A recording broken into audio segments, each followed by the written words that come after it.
Hi guys, welcome back to another tutorial. My name is Blessing, and in this tutorial you'll be learning how to make this stylish button down shirt.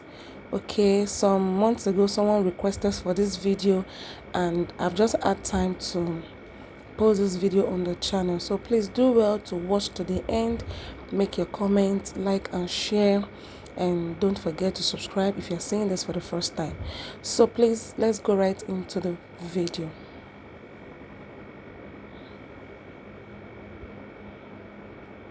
Okay, so these are the fabrics we're going to be using. We have a crepe fabric, which is a plain fabric, then the African print, which is Ankara fabric. We have 2 yards for that, which is African print. 2 yards is enough. Then for your crepe, 1 yard it's enough. So now we are about to draft the basic bodice. Okay, so we're going to be starting with our back pattern. All right, so I'll start by measuring the shoulder measurement divided by 2. Then I'll go ahead to mark the nipple point, the waist, and the length of the paper is actually enough for the length that I want, which is 28 inches. So if you want more, you can do that by adding to your pattern paper. So 28 inches for the length is quite okay. So this is our bust point. Then we have our waistline. Then the end of the paper will serve as our top length. So the next thing we want to measure now is our chest line from the shoulder line. So the chest line I'm using is 8 inches. So I'm going to join the lines together like this. Then I'll measure the shoulder measurement divided by 2. Then I'll connect upward like so. This is just a basic bodice which I'll be linking in the description box just in case if you don't know how to achieve this perfectly. Alright, so I've gone ahead to measure my bust measurement divided by 2 on the chest line. Then I did the shoulder slant, divided what is remaining into 2, went in by 0.5 inches over there. So I connected to the shoulder slant, then also to the chest line like so, to give us our armhole. Okay, so on the neckline I came down by 1.5. That's for the back piece. 1.5 inches is okay for the neck depth. Alright, so the next thing we want to do now is to take our body measurement. So what we have on the chest line is what we're going to repeat on the bust line. Then on the waistline, I will divide the waist by 4. Then I'll mark it over there. Then on the top length, I will divide the hip divided by 4. I'll mark it over there. Okay, so by the side of the top length, I'm going to come up by 1 inch to make a curve. Okay, if you want it more curvy, you can come up to about 3 inches to make it more curvy, but this is okay just for a little curve. So this is the back bodice. So I'm going to go ahead to cut this out because this is what is going to help us to draft the front bodice. Okay, so if you have watched to this extent and you're a new person seeing this channel for the first time, please do well to subscribe because we're going to be learning a lot in this channel. All right, thank you. So this is our back bodice. Okay, this is going to be unfold. That sign or that mark represent doing that unfold. So before we place the back bodice on the next paper to draft the front, I'm going to mark out 2.5 inches. Okay, I'm marking out 2.5 inches from the top, that's from the shoulder down to the top length, just the way you see me do. Then from that line where we mark 2.5, I'm going to place the back bodice. Okay, that extension at the front serves for where we are going to be having our button line. Okay, you know the front is going to be open, not the back. Okay, so I have marked my neck width over there. Now I'm going to be using my tracing wheel, okay, to trace out all the shapes that we have from the back bodice to this pattern paper to give us the shape for the front bodice. I hope you understand. Okay, so this tracing will basically help us to avoid drafting again from the beginning. Okay, by tracing out, you just use your marker to trace out whatever you want. So the neck depth for the front is 3 inches. 3 inches is okay for an adult. 3 inches for the neck depth. Okay, so I mark that straight, then curve, a round curve like this for the neckline. So I went ahead to mark out the shoulder slant, following the dotted lines that the tracing wheel has given me. So this is how you continue to trace out until you are done tracing all the lines that you have from the tracing wheel. So basically it has given us our front pattern. I hope you understand this. So I'm going to go ahead and cut. Okay, so this is what we have after cutting. We have the front and the back piece ready. So for the front, we are going to be dividing the front piece into 3, which is going to give us the Ankara plain and Ankara. Okay, so now I'm going to be dividing into 3 parts. And don't forget, for this front piece, we are going to have 2 pieces of it. So one of it for one side, one of it for the other side of the front. So I want to come down towards the nipple point now. That's the bust point, or above the bust point a little. If your bust point is 10, you can use 9. Okay, then from the waistline, I want to go down from the waistline about 1 inch. I hope you understand. Just for me to divide this pattern into 3. So this is what I have. Alright, so I'm going to mark them as Ankara or African print, then plain fabric, then also Ankara. Alright, so I'll go ahead to cut this into the 3 parts that will be needed.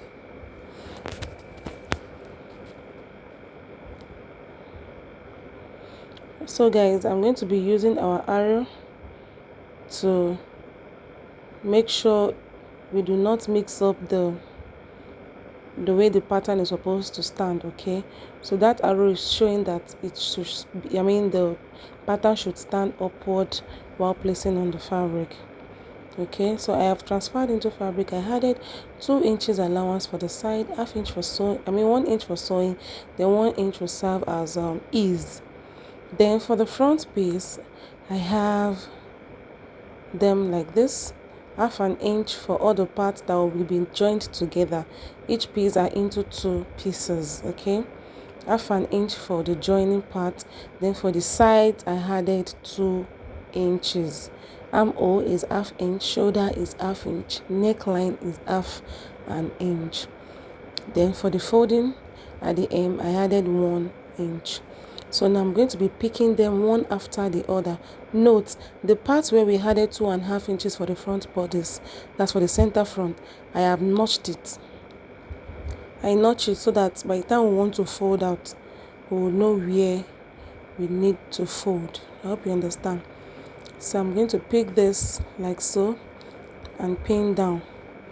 Okay, then I'm going to pick the last part below. Then I'll connect to it with the right side facing each other. Please ensure you are pinning down with your right side facing each other. Okay, so by the time we join them, this is what we should have. Alright, so I'll go ahead to pin the second part of the pattern like so. Okay, I'm going to pin just to ensure we have a perfect line. Okay, you can see what we have. So now I'm going to take it to the sewing machine, then I'll go ahead to join them together. After joining, this is what we have. Okay, we have 1 piece for each side now. You can see how neat this is looking. Alright, so I'm going to use my iron to open up the seam lines. Please open up the seam line. It makes your sewing lines neat. Okay, so you can just go ahead and open up. Then the 2.5 inches that we added for the center front is what I'm about to fold out. Okay, I'm going to tell you why it is 2.5. For me, All right, so I'm going to iron out the 2.5. After ironing out, that crease line is going to help us to know where to place our interfacing. Okay, so I'm using hairstay. In this case, you can use paper stay, whichever you prefer. But for this video, I am using hairstay. Okay, so now if I want to fold, I'm going to go ahead and fold in 1/2 inch first. Don't forget we have 2.5. So now you fold in 1/2 inch first, then you now go ahead and fold in 1. Okay, you go ahead and fold in 1/2 and 1 inch. Okay, you can see that it stops directly on that line that was initially ironed out. So that's 1 inch that is remaining is what is going to overlap for the button line. Okay, if you see shirts, you see that it usually overlaps. So I've done that for the both sides of the front. So we're going to go ahead to sew down like so. Okay, neat sewing please. Then before we go, I'm going to cut out our plain fabric for the pocket, and I want the pocket to be as wide as 5 inches, but I'll mark 6 inches so that by the time I sew down from the both side, I'm going to have 5 inches. So I'm marking 6 inches all around for the pocket. Okay, so I have it on fold. I'm going to cut it out so that it will serve for the pocket for the both side of the shirt. Okay, from the picture you will understand what I'm talking about. So I'm going to fold into 2 like so, then give it a slant curve. I went up by about for about 1 inch. Okay, so I went up for about 1 inch to cut it out like that with a slant to give us that kind of pointy effect at the center part of the curve. So now this that I have folded is what I'm going to use to cut out the flap for the pocket. That's the part that will cover the pocket side on the chest area. Okay, so I'm going to pick the pocket so that we are going to have equal width. Okay, so for this I think I cut out about 4.5 inches, I guess, but it was a little bit too long.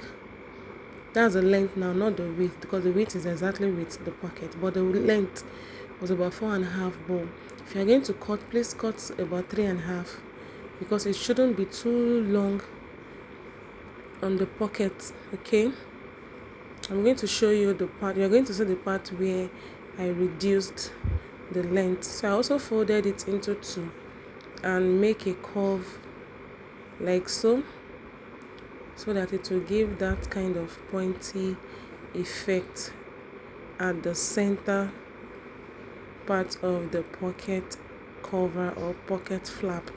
So this is it. I'm going to open up that part because that is where we're going to sew down. Alright, so this I'm going to do to the both side. Okay, we are cutting 2 for one side of the pocket because we are going to sew and turn out. That's how we are cutting 2. So this is how it's going to look like by the time we are done sewing. We are going to sew that part that I have used my hand to mark out, leaving out the other side, but that's where we are going to use to turn out. That's why we are going to sew, then we cover, we turn down, then sew down.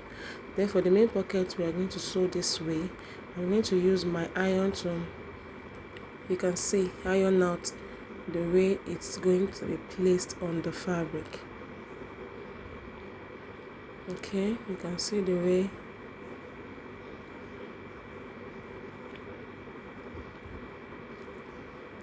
Alright, so this is how we are going to sew down on the shirt. So I've used my iron to iron it out for easy sewing. Then the other part, after turning out, after sewing like so and turn out, we are going to sew that part, then we turn it down and top stitch.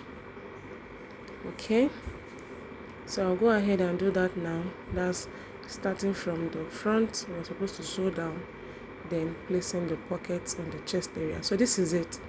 You can see that it is a bit long, quite long. You can see almost covering the pocket. Almost, it shouldn't be more than half of the pocket. It shouldn't be up to it at all. So this is how it should be. So So I went ahead to lose it out, then re-sew it. You can see that it's looking shorter now. So I'm going ahead to sew. Okay, I'm going ahead to sew it down at the upper part after sewing the pocket.